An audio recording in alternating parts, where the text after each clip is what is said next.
तो हमारे चैनल की एक बिल्कुल ही नई वीडियो के अंदर आप सबका स्वागत है। आज हम जिस मूवी के बारे में बात करने वाले हैं उस मूवी का नाम है मुझिया। और ये मुझिया मूवी इंडिया में आज रिलीज हुई है। और इसको लेकर खास बात तो ये है कि इस वाली मूवी को भी उन्हीं मेकर्स ने बनाया है जिन्होंने स्त्री मूवी को बनाया था। और इसीलिए मुझिया मूवी के अंदर भी हॉरर के साथ साथ कॉमेडी भी है। इसके साथ अगर बात करें मूवी की स्टोरी की तो स्टोरी भी काफी अच्छी है। और इसीलिए आज की इस वीडियो के अंदर मैं इसी मुझिया मूवी की स्टोरी को डिटेल से एक्सप्लेन करने जा रहा हूँ और आपको इस मूवी की पूरी कहानी बताने जा रहा हूँ ताकि आप सभी घर बैठे इस पूरी मूवी को एंजॉय कर सके। तो इसी बात पे जल्दी से वीडियो को लाइक कर दीजिए और अगर आपको वीडियो पसंद आए तो कमेंट्स के अंदर मुझिया जरूर लिखें या फिर अगर आप चाहें तो गुड, वेरी गुड या फिर ऐसे किसी और वर्ड को भी लिख सकते हैं। और ये सब इसीलिए ताकि हमें भी ये पता चल सके कि आपको वीडियो पसंद आई है। तो फिर आइए अब हम बिना किसी देरी के आज की इस कमाल की वीडियो को स्टार्ट करते हैं।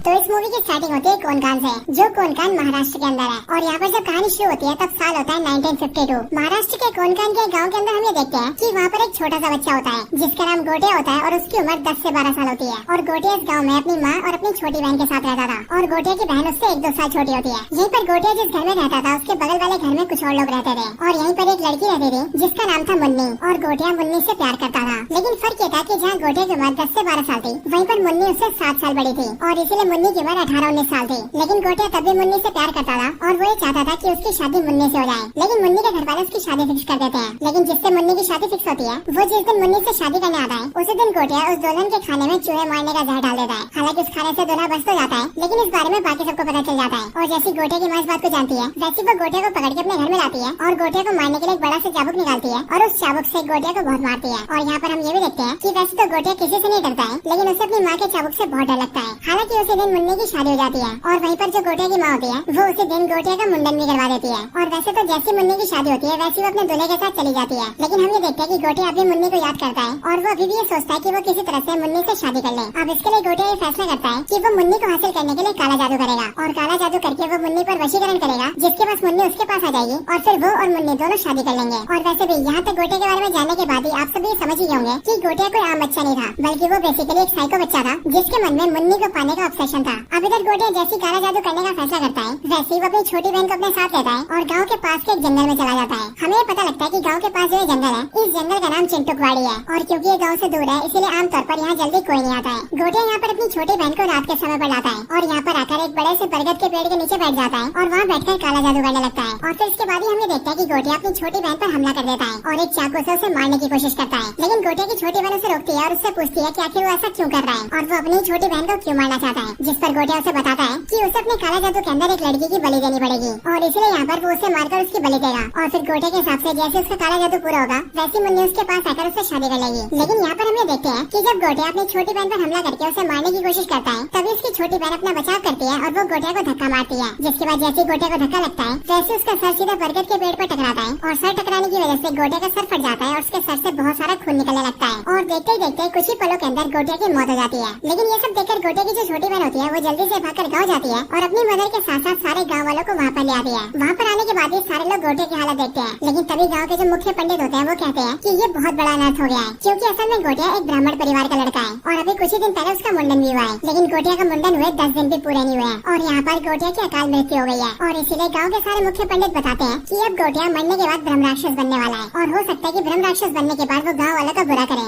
और इसीलिए सबको गोटिया को यहीं पर रोकना होगा। इसके लिए गाँव वाले गोटिया को उसी पेड़ के नीचे दफना देते हैं जिस बरगद के पेड़ के नीचे गोटिया की मौत हुई थी। और फिर उसे दफनाने के बाद वो जो सारे मुख्य पंडित होते हैं वो मंत्रों का इस्तेमाल करके उस पूरे पेड़ को बांध देते हैं ताकि गोटिया उस पेड़ से कहीं भी दूर न जा सके और उसकी आत्मा जो कि ब्रह्म राक्षस बन चुकी है वो हमेशा के लिए वहाँ पर कैद होकर रह जाए। हालांकि यहीं पर हम ये भी जानते हैं कि गोटिया जिस हालत में मरा है उस हालत में मरने वाले को मुंजिया कहते हैं जिसका मतलब अब गोटिया मुंजिया बन चुका है। अब इसके बाद भी कई साल बीत जाते हैं और बहुत सालों के बाद हम सीधे पुणे शहर को देखते हैं जो पुणे शहर भी महाराष्ट्र के अंदर ही है लेकिन ये कोनकान और उसके गाँव से काफी दूर है। यहाँ पुणे के अंदर हम मूवी के मेन कैरेक्टर को देखते हैं जिसका नाम है बिट्टू। और बिट्टू पुणे शहर के अंदर अपनी मदर और ग्रैंड मदर के साथ रहता है यानी कि माँ और दादी के साथ। इसके साथ ही हम ये भी जानते हैं कि बिट्टू के फादर की कई साल पहले मौत हो चुकी है और उसकी जो मदर है वो एक ब्यूटी पार्लर चलाती है और उससे वो लोग काफी अच्छा पैसा कमाते हैं एंड उनकी फैमिली काफी अच्छे से चल रही है। और अपनी फैमिली के अंदर बिट्टू, उसकी मदर और उसकी दादी तीनों काफी खुश हैं। साथ ही साथ हम ये भी जानते हैं कि बिट्टू भी अपनी मदर की उनकी काम में हेल्प करता है और बिट्टू को भी लड़कियों के बाल काटना और उनका मेकअप करना काफी अच्छे से आता है। यहीं पर हम देखते हैं कि बिट्टू की एक दोस्त होती है जो कि उसके बगल वाले घर में रहती है। और बिट्टू की इस वाली दोस्त का नाम होता है बेला। और ये बेला जो कि एक लड़की होती है वो बिट्टू की बचपन की दोस्त होती है और ये दोनों बचपन से एक साथ खेल कूद कर बड़े हुए हैं। यहाँ पर बेला बिट्टू से मिलने आती है और वो बिट्टू से अपने बॉयफ्रेंड को भी मिलवाती है। और हम ये देखते हैं कि बेला के बॉयफ्रेंड का नाम कुबा होता है और वो एक अंग्रेज होता है। लेकिन बिट्टू को बेला के बॉयफ्रेंड से मिलकर खुशी नहीं होती क्योंकि असलियत में बिट्टू मन ही मन बेला से प्यार करता है, लेकिन उसने कभी भी बेला से ये बात बोली नहीं है। हालांकि यहीं पर हम ये देखते हैं कि बिट्टू को उसके मन में अचानक से वही पेड़ दिखता है जिस बरगद के पेड़ के नीचे मुंजिया को कैद करके रखा गया है। साथ ही साथ यहाँ पर बिट्टू ये भी देखता है कि इस बरगद के पेड़ के ऊपर एक राक्षस जैसा बच्चा है जो कि उसे अपने पास बुला रहा है। और यहाँ बिट्टू ये भी सोचता है कि उसे एक ख्याल बचपन से आ रहे हैं और वो हमेशा अपने मन में इसी पेड़ को देखता है। लेकिन यहाँ बिट्टू इन सारी बातों को इग्नोर करता है और वो अपने घर से बाहर निकलकर अपने दोस्त से मिलने जाता है। हम ये देखते हैं कि बिट्टू का एक बेस्ट फ्रेंड होता है जो कि एक सरदार होता है और उसका नाम स्पीलबर्ग होता है। अब वैसे तो रियल में इसका नाम स्पीलबर्ग नहीं होता, लेकिन अब क्योंकि बिट्टू के सरदार दोस्त को वीडियो शूट करने का काफी शौक होता है इसीलिए वो अमेरिका के फिल्म मेकर स्पीलबर्ग से इंस्पायर होकर अपना खुद का नाम भी स्पीलबर्ग रख लेता है। यहाँ पर हम ये देखते हैं कि बिट्टू अपनी लाइफ में काफी खुश होता है, लेकिन फिर एक दिन अचानक से बिट्टू को उसके चाचा की बेटी का फोन आता है, यानी कि उसकी कजन सिस्टर का, जिसका नाम होता है रुक्कू। फोन पर रुक्कू बिट्टू से कहती है कि उसके घर वालों ने उसकी शादी फिक्स कर दी है और इसीलिए कुछ ही दिनों के अंदर उसकी सगाई होने वाली है। इसीलिए वो चाहती है कि बिट्टू अपनी फैमिली के साथ उसकी सगाई में आए। वो बताती है कि उसने बिट्टू की माँ को और दादी माँ को दोनों को इन्विटेशन दे दिया है और इसीलिए वो बिट्टू को भी पछताई बोल रही है। इसीलिए वो चाहती है कि उसकी सगाई में सब लोग आए। और फिर इसीलिए इसके बाद हमें देखते हैं कि बिट्टू, उसकी मदर और उसकी ग्रैंड मदर तीनों ये फैसला करते हैं कि वो तीनों रुक्कू की सगाई में जाएंगे। हालांकि यहीं पर हम ये नोटिस करते हैं कि बिट्टू की मदर इस बात को सुनकर काफी ज्यादा नाराज हो जाती है और वो बिट्टू की ग्रैंड मदर से कहती है कि वो बिट्टू को लेकर रुक्कू की सगाई में नहीं जाना चाहती क्योंकि वो जब भी बिट्टू को लेकर गाँव जाती है तब हमेशा बिट्टू की तबीयत खराब हो जाती है। लेकिन इसके बावजूद भी हम ये देखते हैं कि वो तीनों गाँव जाने का प्लान करते हैं और वो तीनों गाँव जाने के लिए निकल जाते हैं। आगे हमें पता लगता है कि रुक्कू और उसके पेरेंट्स यानी कि बिट्टू के चाचा की फैमिली कोनकान के उसी गाँव में रहते हैं जिस गाँव में मुंजिया रहता था। और अब क्योंकि बिट्टू मुंजिया के गाँव से जुड़ा हुआ था और उसे हमेशा इन मुंजिया के ख्याल भी आते थे, इसलिए यहाँ पर ये सब देख के हमें ये तो क्लियर हो जाता है कि हो न हो बिट्टू का मुंजिया से कोई न कोई कनेक्शन तो जरूर है। हालांकि इन सबके बाद ही बिट्टू और उसकी फैमिली सीधे गाँव पहुँचते हैं और कोनकान के गाँव में आकर वो लोग सीधा अपने चाचा के घर जाते हैं। बिट्टू जब चाचा के घर पहुँचता है तब वहाँ पर उसके चाचा की फैमिली उन सबको देखकर काफी खुश होती है। लेकिन हम यहाँ पर ये भी नोटिस करते हैं कि बिट्टू का जो चाचा है वो बिट्टू को और उसकी मदर को दोनों को नापसंद करता है और वो इसीलिए क्योंकि बिट्टू के चाचा का ऐसा मानना है कि उसके बड़े भाई की मौत बिट्टू और उसकी मदर की वजह से हुई है। और इसीलिए हम ये देखते हैं कि यहाँ पर घर के अंदर बिट्टू के चाचा बिट्टू की मॉम को थोड़ा बुरा भला कहते हैं, जिस वजह से उन दोनों के बीच आर्गुमेंट हो जाती है। लेकिन इसी आर्गुमेंट की वजह से बिट्टू के चाचा को और ज्यादा गुस्सा आता है और वो गुस्से में आकर बिट्टू को उसके डैड की मौत के बारे में बताने लगता है। अब यहाँ पर हम ये भी जानते हैं कि बिट्टू को अब तक ये पता नहीं होता है कि उसके डैड की मौत कैसे हुई थी क्योंकि उसकी मदर और दादी ने इस बारे में उसे कभी कुछ नहीं बताया। लेकिन यहाँ पर बिट्टू का चाचा गुस्से में आकर बिट्टू को सब कुछ बताने लगता है और वो बिट्टू से कहता है कि यहाँ हमारे गाँव के पास ही एक जंगली एरिया है जिसका नाम है चिंटुकवाड़ी और वो चिंटुकवाड़ी हमारी पुश्तैनी जगह है। लेकिन उसी चिंटुकवाड़ी के अंदर एक बरगद का पेड़ है जो कि शापित है क्योंकि बहुत साल पहले वहाँ पर एक लड़का मर गया था और अब गाँव वालों का ऐसा मानना है कि वो मुंजिया बन गया है, इसीलिए उसके डर से रात को वहाँ पर कोई भी नहीं जाता है। लेकिन आज से काफी साल पहले उसके बड़े भाई ने यानी कि बिट्टू के फादर ने उस चिंटुकवाड़ी को बेचने की कोशिश की थी। लेकिन अब क्योंकि उसके शापित होने के किस्से सबको पता है इसलिए कोई भी चिंटुकवाड़ी को खरीदने को तैयार नहीं था क्योंकि सबके मन में उस पेड़ का और मुंजिया का डर था। और इसी वजह से उसके बड़े भाई ने डिसाइड करा कि वो चिंटुकवाड़ी से उस पेड़ को ही काट देगा। लेकिन जैसे उसका बड़ा भाई उस पेड़ को काटने गया ताकि पेड़ के कटने के बाद ही वो ये साबित कर सके कि ना तो वो पेड़ शापित है और ना ही वहाँ पर कोई मुंजिया है। लेकिन जैसे उसका बड़ा भाई पेड़ को काटने गया वैसे अचानक से उसकी मौत हो गई और वो पास के समुद्र के अंदर डूब गया। और फिर इसके आगे बिट्टू का चाचा बिट्टू से कहता है, बिट्टू तुम जानते हो कि तुम्हारे पापा ने ये सब किसके लिए किया था? तुम्हारे पापा ने ये सब किया था तुम्हारी माँ के लिए क्योंकि तुम्हारे पिता को तुम्हारी माँ का ब्यूटी पार्लर बड़ा करना था और उसे एक बढ़िया सा ब्यूटी पार्लर खोल के देना था और इसी काम के लिए उन्हें पैसे चाहिए थे जिसके लिए वो चिंटुकवाड़ी बेचना चाहते थे। लेकिन उन समय उनकी मौत हो गई और इसीलिए उस दिन के बाद से मैं तुम्हारी माँ से बहुत नफरत करता हूँ क्योंकि मेरा ये मानना है कि उन्हीं की वजह से मेरे बड़े भाई की मौत हुई है। और हाँ बिट्टू, क्योंकि तुम इस औरत के बेटे हो इसलिए मुझे तुमसे भी नफरत है। अपने चाचा के मुँह से इन सारी बातों को सुनकर बिट्टू रोने लगता है और इसीलिए रोते हुए वो सीधा घर के बाहर आता है और बाहर आकर सीधा स्कूटी उठाता है और वहाँ से डायरेक्टली चिंटुकवाड़ी चला जाता है और चिंटुकवाड़ी पहुंचकर वो उसी बरगद के पेड़ के आगे आ जाता है जहाँ पर उसके फादर की मौत हुई थी। इधर बाकी घर वाले भी बिट्टू को ढूंढने लगते हैं और बिट्टू के चाचा जानकारी के लिए सारे गाँव वालों को फोन करते हैं, जिसके बाद उसके चाचा को पता लगता है कि गाँव के एक आदमी ने बिट्टू को चिंटुकवाड़ी में जाते हुए देखा था। बिट्टू का चाचा ये बात जानने के बाद ही परिवार वालों को बिट्टू के बारे में बताता है और वो सबसे कहता है कि बिट्टू चिंटुकवाड़ी के अंदर है। बट ये सुनकर बिट्टू की दादी बिट्टू के चाचा से कहती है कि वो जल्दी से चिंटुकवाड़ी जाए और बिट्टू को बचा कर लाए। लेकिन बिट्टू का चाचा ऐसा करने से मना कर देता है और वो बिट्टू की दादी से यानी कि अपनी माँ से कहता है कि रात के टाइम पर चिंटुकवाड़ी में कोई नहीं जाता है और इसीलिए वो भी वहाँ पर नहीं जाएगा। लेकिन ये सुनने के बाद ही बिट्टू की दादी ये फैसला करती है कि वो खुद ही चिंटुकवाड़ी में जाएगी और बिट्टू को बचा कर लाएगी क्योंकि बिट्टू की दादी ये जानती थी कि चिंटुकवाड़ी में जाने से बिट्टू की जान को खतरा हो सकता है। हालांकि चिंटुकवाड़ी जाने से पहले हम ये देखते हैं कि बिट्टू की दादी अपना एक बक्सा खोलती है और बक्से के अंदर से एक चाबुक निकालती है और फिर यहाँ पर हम ये नोटिस करते हैं कि ये बिल्कुल वही चाबुक होता है जिस चाबुक का इस्तेमाल करके मुंजिया की माँ उसे मारा करती थी। हालांकि फिर इसके बाद ही हम ये भी जान जाते हैं कि असल में बिट्टू की जो दादी है वो मुंजिया की छोटी बहन है, यानी कि वही छोटी बहन जिसे मुंजिया ने मारने की कोशिश करी थी लेकिन उस रात वो खुद ही मारा गया था। और इसके साथ ही यहीं पर हम ये भी जानते हैं कि बिट्टू के ख्यालों में से हर बार मुंजिया और वो बरगद का पेड़ भी इसलिए दिखते हैं क्योंकि बिट्टू मुंजिया के वंशज का है और बिट्टू के अंदर भी मुंजिया के परिवार का ही खून है और इसलिए मुंजिया अपने परिवार के लोगों को देख सकता है। यहाँ पर बिट्टू की दादी यानी कि मुंजिया की बहन ये जानती थी कि मुंजिया को अगर किसी से डर लगता है तो वो डर लगता है सिर्फ उसकी माँ के चाबुक से और इसीलिए इसी चाबुक से उसे कंट्रोल किया जा सकता है। और इसीलिए यहाँ पर बिट्टू की दादी इस चाबुक को लेती है और चाबुक लेकर सीधा चिंटुकवाड़ी जाती है। चिंटुकवाड़ी पहुँचते ही जैसी वो बरगद के पेड़ के सामने आती है वैसे बिट्टू की दादी देखती है कि उस बरगद के पेड़ के ऊपर मुंजिया बैठा है, जो कि बिट्टू की दादी को देखते ही पहचान जाता है कि वो उसकी छोटी बहन है और इसलिए मुंजिया उस पर हंसता है और वो उससे कहता है कि उसकी छोटी बहन तो बहुत बड़ी हो गई है। लेकिन यहाँ पर बिट्टू की दादी मुंजिया से यानी कि अपने बड़े भाई से कहती है कि दादा प्लीज वो उसके पोते को छोड़ दे। अब यहाँ पर आप सब जानते होंगे कि मराठी के अंदर बड़े भाई को दादा कहते हैं, इसलिए यहाँ पर बिट्टू की दादी मुंजिया को दादा कहती है। अगले पल बिट्टू की दादी देखती है कि मुंजिया ने अपने बरगद के पेड़ की शाखाओं से बिट्टू को बांध रखा है और इसलिए बिट्टू की दादी जैसे बिट्टू को देखती है वैसे वो वहाँ जाती है और वो बिट्टू को छुड़ाने की कोशिश करती है, लेकिन मुंजिया ने टहनियों से बिट्टू को बांधा होता है और इसलिए बिट्टू की दादी उन पर चाबुक मारती है। और यहाँ पर हम ये देखते हैं कि चाबुक के मार से न सिर्फ मुंजिया डरता है बल्कि इस चाबुक की मार से मुंजिया को नुकसान भी होता है और इसीलिए मुंजिया जल्दी से बिट्टू को छोड़ देता है, जिसके बाद बिट्टू की दादी बिट्टू को लेकर वहाँ से जाने लगती है। लेकिन जैसे वो लोग जा रहे होते हैं वैसे मुंजिया बिट्टू के पास आता है और वो उसकी पीठ पर अपना हाथ चिपका देता है, पर ये देखकर बिट्टू की दादी फिर से मुंजिया को मारती है, जिसके बाद चाबुक के लगते हैं मुंजिया उसे छोड़ देता है और वो फिर से पेड़ पर चला जाता है। इसके बाद बिट्टू की दादी जल्दी से उसे लेकर चिंटुकवाड़ी से बाहर आती है और वहाँ से काफी दूर आने के बाद बिट्टू उनसे पूछता है कि दादी आखिर ये सब क्या है, वो कौन था और आप उसे कैसे जानती थी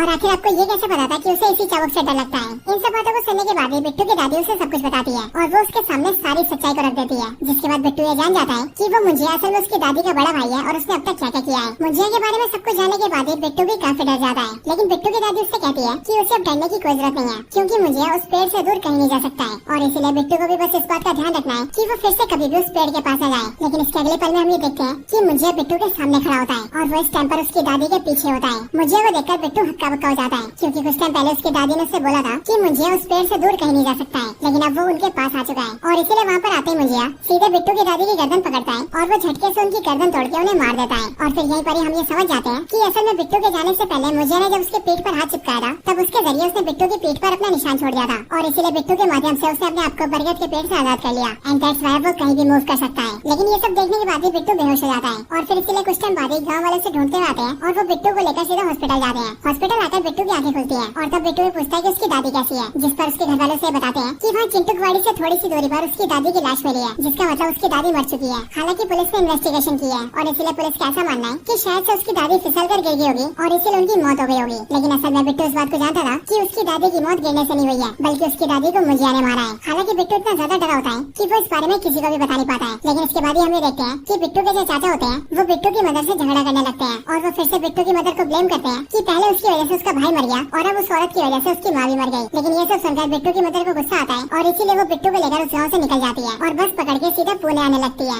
लेकिन बस में हम ये देखते हैं कि बिट्टू की पीछे वाली सीट पर मुंजिया होता है और बिट्टू भी जैसे मुंजिया को देखता है वैसे वो बहुत डर जाता है। हालांकि यहाँ पर मुंजिया बिट्टू को बताता है कि उसे सिर्फ और सिर्फ बिट्टू देख सकता है और कोई भी नहीं, और वो इसीलिए क्योंकि बिट्टू की रगों में उसका खून दौड़ रहा है। हालांकि मुंजिया को देखकर बिट्टू काफी ज्यादा डर जाता है, लेकिन अचानक से मुंजिया गायब हो जाता है और फिर आगे हम ये देखते हैं कि बिट्टू अपने घर आ चुका है। लेकिन घर आने के बाद जैसी रात होती है और बिट्टू सोने जाता है वैसे मुंजिया उसके रूम में आ जाता है और वो बिट्टू से कहने लगता है कि मुन्नी को ढूंढो, मुन्नी को ढूंढो। लेकिन बिट्टू को उसकी बातें समझ नहीं आती और वो सिंपली उससे डरने लगता है। और अब क्योंकि बिट्टू मुंजिया के लिए उसकी बातें नहीं मान रहा था इसलिए मुंजिया उसे पीटने लगता है। वो कभी बिट्टू को बिस्तर से गिरा देता है, कभी उसे उठाकर दीवार पर फेंक देता है और कभी तो उसके ऊपर अलमारी गिरा देता है। लेकिन इन सब के बाद बिट्टू समझ जाता है कि मुंजिया उससे किसी मुन्नी को ढूंढने के लिए कह रहा है। लेकिन बिट्टू ऐसा करने से मना कर देता है और वो सिंपली मुंजिया से कहता है कि उसने उसकी दादी को मार दिया है और इसीलिए वो उसकी कोई बात नहीं मानेगा। लेकिन बिट्टू जैसे ऐसा बोलता है वैसे मुंजिया जल्दी से बिट्टू की मदर के पास जाता है और बिट्टू की मदर इस टाइम पर घर के बाहर खड़ी होकर बातें कर रही होती है। लेकिन तभी जहाँ पर बिट्टू की मदर खड़ी होती है उसके पास एक स्ट्रीट लैंप होता है और मुंजिया उसी लैंप पर चढ़ जाता है और उसे तोड़कर बिट्टू की मदर के ऊपर गिरा देता है। लेकिन लकीली वो लैंप बगल में गिरता है और इसलिए बिट्टू की मदर को कुछ भी नहीं होता है। लेकिन ये देखकर अब बिट्टू बहुत ज्यादा डर जाता है और इसीलिए वो मुंजिया से कहता है कि वो जैसा बोलेगा वो वैसा ही करेगा। लेकिन मुंजिया उससे कहता है कि वो उसके पास रात को आया करेगा और इसीलिए उसे मुन्नी को रात को ढूंढना पड़ेगा। एंड इसके बाद हमें देखते हैं कि बिट्टू को ना चाहते हुए भी रोज रात को अपनी नींद खराब करनी पड़ती है और घर के बाहर घूम घूम कर मुन्नी को ढूंढना पड़ता है। और इस पूरे टाइम के दौरान मुंजिया उसके कंधे पर बैठा रहता है और जहाँ भी बिट्टू थोड़ा सा रुकता है और आराम करता है वहीं पर मुंजिया कभी उसे परेशान करने के लिए मारने लगता है और कभी कभी वो उसके सामने दूसरों को मारने लगता है। इसलिए बिट्टू को परेशान होकर भी मुंजिया की बातें माननी पड़ती है। बिट्टू इन सबसे परेशान हो जाता है और इसीलिए कुछ दिन बाद ही वो अपने सरदार दोस्त को सब कुछ बता देता है यानी कि स्पीलबर्ग को। और वैसे तो स्पीलबर्ग को मुंजिया दिखाई नहीं देता लेकिन वो मुंजिया की बातें सुन पाता है इसलिए उसे भी बिलीव हो जाता है कि बिट्टू को सच में मुंजिया परेशान कर रहा है। बिट्टू स्पीलबर्ग से कहता है कि उन्हें किसी मुन्नी को ढूंढना है, क्योंकि इस मुंजिया को मुन्नी को ढूंढकर उसे शादी करनी है और उसके बाद ही हमारा पीछा छोड़ेगा। अब इसके बाद ही वो दोनों दिमाग लगाते हैं और स्पीलबर्ग बिट्टू से कहता है कि मुंजिया उसके गाँव का था, इसलिए हो सकता है कि मुन्नी भी उसके गाँव की हो। और फिर ये बात सुनते बिट्टू सीधा रुक्कू को फोन करता है, यानी अपनी कजन सिस्टर को, और उससे ये जानने की कोशिश करता है कि आज से सालों पहले मुन्नी नाम की गाँव में कौन सी लड़की थी। रुक्कू उसे पता करके बताती है कि असल में उनके घर के बगल में घर है जिस घर में सालों पहले एक मुन्नी नाम की लड़की रहती थी, लेकिन शादी होने के बाद ही मुन्नी यहाँ से चली गई थी। लेकिन रुक्कू बिट्टू को उसकी फोटो भेजती है, लेकिन बिट्टू और स्पीलबर्ग जैसी मुन्नी की बचपन की फोटो देखते हैं वैसी वो दोनों नोटिस करते हैं कि मुन्नी अपने बचपन की फोटो में बिल्कुल वैसी ही लग रही थी जैसी बिट्टू की दोस्त बेला अपने बचपन में लगती थी। और इसीलिए यहीं से बिट्टू और स्पीलबर्ग को शक होता है कि शायद से हो सकता है कि मुन्नी और बेला का कोई ना कोई कनेक्शन हो। और फिर इसके लिए जैसे वो लोग तहकीकात करते हैं वैसे उन्हें पता लगता है कि असल में मुन्नी और कोई नहीं बल्कि बेला की दादी है। और सालों पहले जब गाँव में मुन्नी की शादी हुई थी तब शादी के बाद ही वो पुणे आकर यहाँ पर बस गई थी, जिसका मतलब बेला और उसकी दादी मुन्नी बिट्टू के बगल में ही रहती है। ये जानने के बाद बिट्टू मुंजिया को बताता है कि उसकी मुन्नी उसके बगल में रहती है और फिर ये बोलकर वो मुंजिया को उसके पास ले जाता है। लेकिन जैसे मुंजिया देखता है कि उसकी मुन्नी बूढ़ी हो चुकी है वैसे वो उसे शादी करने से मना कर देता है। लेकिन तभी वो बेला को देख लेता है और क्योंकि बेला भी काफी हद तक उसके दादी जैसी दिखती थी इसीलिए मुंजिया को यहाँ पर बेला से प्यार हो जाता है और अब वो बिट्टू से कहता है कि वो बेला से शादी करेगा। लेकिन ये सुनकर बिट्टू मना कर देता है और वो मुंजिया से कहता है कि वो ऐसा कभी नहीं होने देगा और बेशक से मुंजिया उसकी जान ले लेकिन वो इस काम में उसकी कोई हेल्प नहीं करेगा। पर ये सुनते ही मुंजिया बिट्टू से कहता है कि अगर उसने उसकी मदद नहीं करी तो वो बिट्टू के सामने उसके चाहने वालों को मार देगा। वो बिट्टू की मदर को मार देगा, उसके सरदार दोस्त को मार देगा, बेला को मार देगा और बाकियों को भी मार देगा। और इसीलिए मुंजिया की बातें सुनकर बिट्टू डर जाता है और वो उस टाइम पर मुंजिया की बात मानने के लिए राजी हो जाता है। लेकिन अगले दिन जब सुबह होती है तब दिन का टाइम आते ही मुंजिया गायब हो जाता है। और वैसे यहाँ पर हमें ये चीज भी पता लगती है कि मुंजिया सिर्फ रात को ही आता है और रात को ही रहता है, बाकी दिन होते ही वो गायब हो जाता है और इसीलिए दिन के टाइम में वो कभी भी बिट्टू के पास नहीं आ सकता। यहाँ पर बिट्टू अब काफी ज्यादा परेशान हो जाता है और इसीलिए वो अपने सरदार दोस्त स्पीलबर्ग से हेल्प मांगता है। इसके बाद स्पीलबर्ग बिट्टू को लेकर सीधा भूत भगाने वाले एक आदमी के पास जाता है और भूत भगाने वाले ये आदमी और कोई नहीं बल्कि साउथ के फेमस एक्टर सत्यराज होते हैं, यानी कि अपने बाहुबली के कटप्पा। यहाँ पर आने के बाद बिट्टू और स्पीलबर्ग दोनों कटप्पा से मिलते हैं जिनका इस मूवी के अंदर नाम होता है एल्विस प्रभाकर और इसीलिए आसानी के लिए हम यहाँ पर सिर्फ इन्हें एल्विस बोलेंगे। एल्विस से मिलने के बाद ही वो उन्हें सब कुछ बताते हैं और फिर इसके बाद बिट्टू एल्विस को अपनी पीठ पर का निशान दिखाता है और बिट्टू की पीठ पर एक हाथ का निशान होता है और ये हाथ का निशान मुंजिया का होता है। यहाँ पर एल्विस जैसे इस हाथ के निशान को देखता है वैसे वो समझ जाता है कि ये निशान मुंजिया का है और इसलिए वो बिट्टू से कहता है कि तुम्हें जो परेशान कर रहा है वो मुंजिया है। उनके मुंह से इस बात को सुनते बिट्टू हैरान रह जाता है क्योंकि बिट्टू अपने मन में ये सोचता है कि उसने अभी तक उन्हें खुद से मुंजिया के बारे में बताया नहीं था, लेकिन एल्विस ने मुंजिया के हाथ का निशान देखते ही मुंजिया के बारे में पता लगा लिया। इसके बाद एल्विस अपने रूम से एक बड़ा सा स्क्रॉल लेकर आता है और उसके अंदर काफी सारे पुराने पेपर्स होते हैं जिनके अंदर पुरानी कथाएं लिखी होती है और उन पर कई सारी चित्रकला बनी होती है। वो सब दिखाकर एल्विस उन्हें बताता है कि पुरानी कथाओं के हिसाब से मुंजिया एक पावरफुल भूत होता है। असल में जब भी किसी ब्राह्मण बच्चे का मुंडन होता है और वो अपने मुंडन होने के 10 दिन के अंदर ही मर जाता है तब वो एक ऐसा ताकतवर ब्रह्म राक्षस बनता है जो कि मुंजिया कहलाता है। और वैसे तो मंत्रों के इस्तेमाल से मुंजिया को कैद किया जा सकता है, लेकिन अगर उस मुंजिया को कोई ऐसा इंसान मिल जाए जो कि उसी के परिवार या वंशज का हो तो मुंजिया उसके जरिए खुद को कैद से निकाल सकता है। और सिर्फ यही नहीं, उसके मन में जो इच्छा बाकी रह गई है वो अपनी उस वाली इच्छा को पूरा करने के लिए भी उस आदमी का इस्तेमाल कर सकता है। और इस टाइम पर तुम्हारा मुंजिया तुम्हारे साथ ऐसे कर रहा है। लेकिन ये सब सुनने के बाद ही बिट्टू एल्विस से पूछता है कि अब आखिरकार मुंजिया क्या करना चाहता है और एक्चुअली में हम लोग उसे रोक कैसे सकते हैं। इस पर एल्विस उसे बताता है कि ये मुंजिया बहुत ज्यादा शक्तिशाली होते हैं और इसीलिए जब तक अपने ब्रह्म राक्षस के रूप में तब तक इन्हें मारा नहीं जा सकता है। लेकिन हाँ, तुम जिस मुंजिया की बात करे उसे शादी करनी है और शादी करने के लिए उसे एक विधि को अपनाना पड़ेगा। इस विधि को करने के लिए वो तुमसे कहेगा कि वो जिस लड़की से शादी करना चाहता है तुम लोग उसे लेकर सीधा उसी पेड़ के पास पहुँच जाओ जिस पेड़ में उसे कैद किया गया था और वहाँ पर आने के बाद वो तुमसे ये भी कहेगा कि तुम उसके लिए किसी बकरी को पकड़ कर लाओ और जब तुम बकरी को भी ले आओगे तब वो तुम्हें बकरी के सर पर एक निशान बनाने के लिए कहेगा जो निशान कुछ ऐसा दिखता है। और हाँ, तुम उसके वंशज के हो इसीलिए वो तुमसे कहेगा कि तुम इस निशान को अपने खून से बनाओ क्योंकि खून से बनाने के बाद ही वो निशान काम करेगा। और तुम जैसे अपने खून से उस बकरी के सर पर निशान बनाओगे वैसे मुझे अपने आप को उस बकरी में डाल देगा और फिर उसके बाद वो उस लड़की से शादी करेगा। और एक बार जैसे उसने शादी कर ली वैसे वो लड़की भी मारी जाएगी जिसके बाद मुझे उस लड़की की आत्मा को लेकर चला जाएगा और वो हमेशा हमेशा के लिए उस लड़की की आत्मा को अपने साथ रखेगा। और यही इस मुंजिया का मकसद है। हालांकि इसके आगे एल्विस उन्हें बताता है कि इस दौरान वो लोग मुंजिया को मार सकते हैं, लेकिन हाँ, मुंजिया को तभी मारा जा सकता है जब मुंजिया अपने आप को बकरी के शरीर में डाल देगा। लेकिन उनके पास काफी कम टाइम होगा क्योंकि जैसे मुंजिया बकरी के शरीर में आएगा वैसे वो लड़की से शादी करने लगेगा और अगर उसने शादी कर ली तो सब कुछ खत्म हो जाएगा। इसीलिए जैसे मुंजिया अपने आप को बकरी में डाले उन लोगों को वैसे उस बकरी को मार देना होगा क्योंकि जैसे वो बकरी मारी जाएगी वैसे उसके साथ ही मुंजिया भी खत्म हो जाएगा। हालांकि एल्विस उन सबको प्लान समझाने के बाद उनसे ये भी कहता है कि इस प्लान को अंजाम देने में वो भी उनका साथ देगा। अब इसके बाद ही बिट्टू ये समझ जाता है कि अब उसे क्या करना है और इसीलिए जैसे इसी रात को मुंजिया उसके पास आता है वैसे वो मुंजिया से कहता है कि वो मुंजिया की शादी बेला से करवाने के लिए राजी है और वो शादी करवाने के लिए बेला को गाँव लेकर जाएगा। इसके बाद बिट्टू बेला से मिलता है और वो बेला के सामने बहाना करके उसे अपने गाँव लाने के लिए राजी कर लेता है। जिसके बाद बिट्टू, बेला और उसका दोस्त स्पीलबर्ग तीनों उसके गाँव जाते हैं। बेला को गाँव लाने के बाद बिट्टू उसे नारियल पानी पिलाता है, लेकिन वो उस नारियल पानी में शराब मिला देता है, जिस वजह से जैसी बेला उसे पीती है वैसी बेला नशे में आ जाती है और इसलिए बिट्टू जल्दी से बेला को लेता है और अपने दोस्त स्पीलबर्ग के साथ मिलकर सीधा चिंटूकवाड़ी में आता है। हालांकि इन सबके दौरान ही हम ये देखते हैं कि गांव में बिट्टू की जो कजन सिस्टर होती है यानी कि रुको, वो भी मुंजिया को देख लेती है और अब क्योंकि वो भी सेम खानदान से है इसलिए वो भी मुंजिया को देख पाती है। इसलिए बिट्टू रुको को सबको समझाता है और उसे भी अपने प्लान में शामिल कर लेता है। जिसके बाद वो सब लोग मिलकर एक बकरी उठाते हैं और सारी चीजों को लेकर सीधे बरगद के पेड़ के नीचे पहुँचते हैं। और यहाँ पर आने के बाद ही जैसा एल्विस ने बोला था मुंजिया बिल्कुल वैसे ही बोलता है और वो बिट्टू से कहता है कि वो बकरी के सर पे अपने खून से इस तरह के निशान को बना दे और फिर बिट्टू जैसे अपने खून से उसके सर पे ऐसा निशान बनाता है वैसी मुंजिया बकरी की बॉडी में अपना शरीर डाल लेता है। लेकिन जैसे वो बकरी की बॉडी में आता है और शादी करने आता है वैसे बिट्टू उस बकरी को पकड़ लेता है और वो उसे काटने लगता है, लेकिन वो उस पर हमला करता है। जिससे पहले हम ये देखते हैं कि बेला जो कि नशे की हालत में थी वो बिट्टू को ऐसा करने से रोक देती है और वो नशे की हालत में उससे कहती है कि ये बकरी मेरा पति है, मेरी शादी हो रही है इससे, तुम इसे मार के रहे हो, इसे मत मारो। और बेला ये सब इसीलिए बोल रही होती है क्योंकि वो नशे में होती है, लेकिन उसके ऐसा करने की वजह से बिट्टू मुंजिया को मार नहीं पाता है। हालांकि इस टाइम पर हम ये देखते हैं कि उस बकरी के सर पे जो निशान बना होता है वो निशान बेला के शरीर में चिपक जाता है, जिस वजह से बेला के शरीर पर भी वैसा निशान बन जाता है। हालांकि तभी बिट्टू को एल्विस की कई भी बातें याद आती है और एल्विस ने उससे कहा था कि जब वो बकरी के सर पर अपने खून से निशान बनाएगा तब उसे इस बात का ध्यान रखना पड़ेगा कि वो निशान बकरी के सर के अलावा और कहीं पर भी ना बने,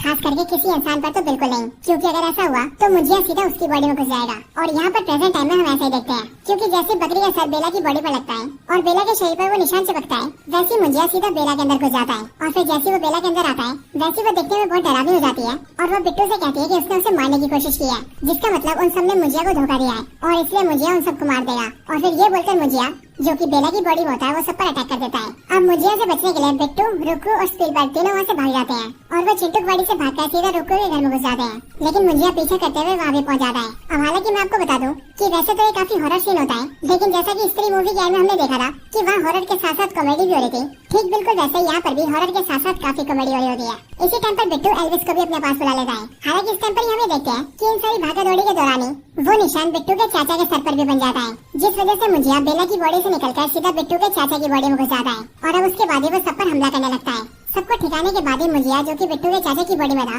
वो सीधा बेला को पकड़ता है और उसे लेकर सीधा चिंटूकवाड़ी में जाता है, लेकिन ये देखकर बिट्टू उनका पीछा करता है और वो उनके पीछे पीछे जाता है। हालांकि रास्ते में वो उसी जगह पर पहुंच जाता है जिस जगह पर मुंजिया ने उसकी दादी को मारा था, लेकिन वहाँ पर आते बिट्टू ये देखता है कि उसकी दादी के हाथों में जो चाबुक होता है वो बिल्कुल उसी जगह पर होता है जिस जगह पर उसकी दादी की मौत हुई थी। और जाहिर है चाबुक जैसी छड़ी वही छड़ी होती है जिससे कि मुंजिया को नुकसान पहुंचाया जा सकता है और इसीलिए बिट्टू उसे उठा लेता है और उसे लेकर सीधा चिंटूकवाड़ी में पहुंचता है। चिंटूकवाड़ी में पेड़ के पास आते हुए देखता है कि वहाँ पर मुंजिया बेला से शादी करके उसकी आत्मा को अपने साथ ले जाने की तैयारी कर रहा है, लेकिन तभी ये सब देखकर वो बेला को बचाने की कोशिश करता है और उस चाबुक जैसी छड़ी से मुंजिया पर अटैक करता है। हालांकि इस दौरान बिट्टू उस पर काफी हमले करता है, लेकिन तब भी मुंजिया काफी ज्यादा पावरफुल होता है और इसीलिए वो बिट्टू को उठा कर फेंकता है। लेकिन हम ये देखते हैं कि बिट्टू फाइट करते हुए किसी तरह से अपने चाचा की पीठ पर वही निशान बना देता है जिस निशान से मुंजिया शरीर बदलता है और फिर चाचा की पीठ पर निशान बनाने के बाद ही बिट्टू जल्दी से वो निशान पेड़ पर भी बना देता है और फिर जैसे वो पेड़ पर निशान बनाता है वैसे हम ये देखते हैं कि मुंजिया बिट्टू के चाचा की बॉडी से निकल जाता है और वो सीधा पेड़ की बॉडी में घुस जाता है, मतलब क्या मुंजिया पेड़ के अंदर आ जाता है। और अब बिट्टू को और बेला को ऐसा लगता है कि उन लोगों ने मुंजिया को पेड़ के अंदर कैद कर दिया है, लेकिन अब क्योंकि मुंजिया बहुत ज्यादा पावरफुल था इसलिए मुंजिया पेड़ के अंदर आने के बाद ही पूरे पेड़ को कंट्रोल करता है और वो पेड़ की टहनियों से उन सबको पकड़ने लगता है। लेकिन तभी बेला ये देखती है कि उस बरगद के पेड़ के पास ही एक लालटेन रखा है जिसके अंदर काफी सारा मिट्टी का तेल है और इसीलिए बेला किसी तरह से उसे उठाती है और उसे लेकर सीधा पेड़ के ऊपर मारती है, जिससे कि पेड़ के ऊपर मिट्टी का तेल लग जाता है। और फिर तभी बिट्टू ये देखता है कि उसके पास भी एक लकड़ी है जो कि जल रही है और असल में ये वही लकड़ी होती है जिस लकड़ी को उन्होंने पहले रखा होता है, यानी कि उस टाइम पर जिस टाइम पर वो लोग मुंजिया और बेला की शादी करवा रहे थे। और इसीलिए बिट्टू उस जलती लकड़ी को उठा लेता है और उससे सीधा पेड़ में आग लगा देता है। पेड़ में जैसी आग लगती है वैसे हम ये देखते हैं कि पूरा पेड़ जलने लगता है और पेड़ के साथ साथ मुंजिया भी जलने लगता है और इसीलिए बिट्टू मुंजिया की पकड़ से खुद को छुड़वा लेता है और वो बेला के साथ सीधा पेड़ से काफी दूर आ जाता है, जिसके बाद वो और बेला दोनों चिंटूकवाड़ी से निकल जाते हैं और इधर ये पेड़ काफी ज्यादा जल जाता है और हमें दिखाया जाता है कि अब मुंजिया खत्म हो चुका है। इसके बाद सब कुछ ठीक हो जाता है और बिट्टू भी बेला को लेकर पुणे आ जाता है। पुणे आने के बाद ही बेला उसे बताती है कि अब वो अपने काम के सिलसिले में ब्राजील जा रही है और इसीलिए वो कई साल बाद वापस आएगी। लेकिन बेला के जाने से पहले बिट्टू उसे आई लव यू कहता है और वो बेला से कहता है कि वो उससे सालों से प्यार करता है। लेकिन यहाँ पर बेला बिट्टू से कहती है कि वो बिट्टू से प्यार नहीं करती और वो बिट्टू को अपना दोस्त समझती है। पर ये सुनकर बिट्टू से कहता है कि अगर वो उसे अपना दोस्त मानती है तो वो उसका दोस्त बनकर ही रहेगा, क्योंकि वो मुंजिया नहीं है जो उससे जबरदस्ती शादी करेगा। और फिर उसके ये बोलने के बाद ये सीन चेंज होता है और हम डायरेक्टली मुंजिया के पेड़ को देखते हैं। यहाँ हम ये देखते हैं कि मुंजिया के पेड़ की कटाई चल रही है और कुछ लोग मिलकर इस पेड़ को काट रहे हैं। लेकिन अगले पल हम ये जानते हैं कि मुंजिया मरा नहीं है और वो अभी भी जिंदा है और हमें यहाँ पर मुंजिया की झलक भी दिखती है। लेकिन इसके बाद ही मूवी एंड हो जाती है। लेकिन हाँ दोस्तों, अगर आप सभी ने स्त्री मूवी देखी है तो वहाँ पर आप सभी ने नोटिस किया होगा कि उस मूवी के एंड में भी स्त्री जिंदा बच जाती है और इसीलिए यहाँ पर भी इस मूवी में दिखाया गया है कि यहाँ पर भी मुंजिया जिंदा बच गया है। सो इसीलिए हो सकता है कि आने वाली मूवीज के अंदर इन सबका एक साथ इस्तेमाल किया जाए। अब हालांकि जैसे इस मूवी की स्टोरी एंड होती है वैसे मूवी के एंड सीन में एक पोस्ट क्रेडिट सीन आता है और ये वाला पोस्ट क्रेडिट सीन भेड़िया मूवी से कनेक्टेड होता है, क्योंकि पोस्ट क्रेडिट सीन के अंदर हम वरुण धवन को देखते हैं जो कि अभी कुछ टाइम पहले भेड़िए से इंसान बने होते हैं और इसीलिए यहाँ पर वरुण धवन के पास उसका दोस्त जाना आता है और वो उसे कपड़े देता है। लेकिन इसके बाद ही मूवी खत्म हो जाती है। सो दोस्तों, यही थी वीडियो मुझे मूवी की स्टोरी के ऊपर। आप सभी को इस मूवी की स्टोरी कैसी लगी ये आप मुझे कमेंट्स के अंदर जरूर बताएं और अगर आप सभी का कोई और रिकमेंडेशन हो तो आप वो भी मुझे कमेंट्स के अंदर बता सकते हैं। बाकी वीडियो पसंद आई हो तो इसे लाइक जरूर करें, चैनल को सब्सक्राइब नहीं करा तो अभी के अभी सब्सक्राइब करें, वीडियो को शेयर करना चाहते हैं तो ज्यादा से ज्यादा शेयर करें एंड आप सभी इसी तरह से हंसते और मुस्कुराते रहें। बाकी मैं आपसे मिलता हूँ ऐसे किसी और बेहतरीन वीडियो में, तब तक के लिए गुड बाय।